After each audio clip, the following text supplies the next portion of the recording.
Apresentação do trabalho de Física Intermediária do professor Luiz Gustavo, motor Stirling. Em 1816, o engenheiro escocês Robert Stirling, com a ajuda de seu irmão, criou um modelo de motor que utilizava um determinado volume de gás, que era aquecido, e esse gás era forçado por uma câmara de maior volume, onde o gás podia se expandir. Eles buscavam substituir os motores a vapor, que na época causavam muitos acidentes. Os motores Stirling eram mais seguros, pois o motor é de combustão externa, ou seja, a combustão ocorre fora do motor, e produziam mais potência que as máquinas a vapor em uso na época. Funcionamento. Como dito, o motor Stirling é de combustão externa, ou seja, a combustão ocorre fora do motor. Trata-se de um motor muito simples, pois consiste basicamente em duas câmaras com temperaturas diferentes. A dilatação ou compressão do ar nessas câmaras move um pistão ou êmbolo, gerando trabalho mecânico. Como não há emissão de poluentes por parte das substâncias de trabalho, os motores Stirling são considerados ciclo fechado, ou seja, essa alternância de temperatura entre calor e frio gera o movimento do pistão ou êmbolo, gerando assim um trabalho mecânico. Isso ocorre numa câmara fechada, não há expulsão dos gases para o meio ambiente. Os motores de Stirling apresentam uma eficiência muito alta se comparados com os motores de combustão interna, comumente usados em carros e etc. Eles atingem até 45% de eficiência energética, que vai além dos motores comuns, que fica entre 20% e 30%. A eficiência dos motores de Stirling pode ser calculada da mesma maneira que no ciclo de Carnot, com a fórmula R igual a 1 menos TF sobre TQ, onde R é o rendimento do motor, TF é a temperatura fria, que seria da câmara de temperatura mais baixa, e o TQ é a temperatura quente, que é da câmara de temperatura mais elevada.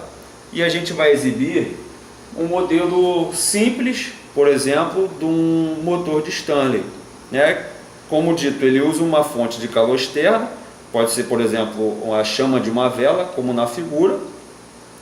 Ela vai aquecer um gás que vai preencher uma câmara com um gás de diferente temperatura. E essa alternância vai gerar ali o movimento do êmbolo, que vai fazer o movimento mecânico. Tipos de motores. Temos o motor alfa, que consiste em dois cilindros independentes com ângulo geralmente de 90 graus. Temos o motor beta, que é baseado no motor original feito por Robert Stirling. E temos o motor gama, que é baseado no motor beta. Vamos falar um pouco mais detalhado de cada um desses tipos de motores. O motor alfa consiste em dois cilindros independentes, com ângulo de fase geralmente de 90 graus, com dois pistões. Um desses cilindros é aquecido e o outro é resfriado, utilizando um sistema com ar ou água. Essa configuração possui dois pistões separados por um regenerador. Nessa configuração, é necessário que a defasagem dos pistões seja de 90 graus. Para isso, pode-se colocar os cilindros paralelos e acoplar a biela de cada pistão defasada ou colocar a biela na mesma posição no virabrequim e posicionar os cilindros com a 90 graus, um em relação ao outro. Embora possua a configuração mais simples, o motor alfa apresenta a desvantagem de ambos os pistões necessitarem de vedação por conter gás de trabalho. Compressão isotérmica. Nesse processo, ambos os pistões se movem para cima, realizando o trabalho de compressão sobre o gás, enquanto o calor é rejeitado pelo sistema de resfriamento. Aquecimento e volume constante. O pistão de compressão vai até o ponto morto superior, enquanto o pistão de expansão se movimenta para baixo. Com isso, o gás de trabalho passa para o espaço de expansão, sendo aquecido pela fonte externa e aumentando a pressão. Expansão isotérmica. Nesse processo, ambos os pistões se movem para baixo, expandindo o gás e realizando trabalho. Este processo é realizado a temperatura constante, pois durante a expansão, o gás de trabalho recebe o calor da fonte externa. Rejeição de calor e volume constante. O pistão de compressão se movimenta até o ponto morto inferior, enquanto o pistão de expansão se movimenta para cima. Com isso, o gás de trabalho passa para o espaço de compressão, tendo calor rejeitado pelo sistema de resfriamento, reduzindo assim a sua pressão até a condição. Motor Stirling tipo beta. Com o pistão de deslocamento e o de trabalho alinhados em um único cilindro, é denominada a configuração beta. Por ter uma sobreposição dos pistões, uma maior taxa de compressão é alcançada e, consequentemente, maior potencial é obtido nessa configuração, se for comparado às outras, no caso, né? Porém, as hastes do pistão de deslocamento e do pistão de trabalho estão alinhadas, o que torna o mecanismo complexo. No interior do cilindro está o regenerador.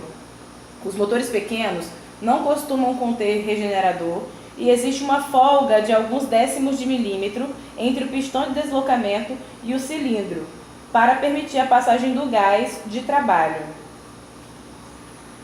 O pistão de trabalho é movimentado para a esquerda e o gás é comprimido. O gás é resfriado com o objetivo de realizar a compressão a temperatura constante. O pistão de deslocamento é movimentado para a direita, forçando o gás a passar através do canal de conexão para o volume quente, onde o gás é aquecido e sua pressão aumenta. Porém, é importante notar que o volume nesse processo é constante.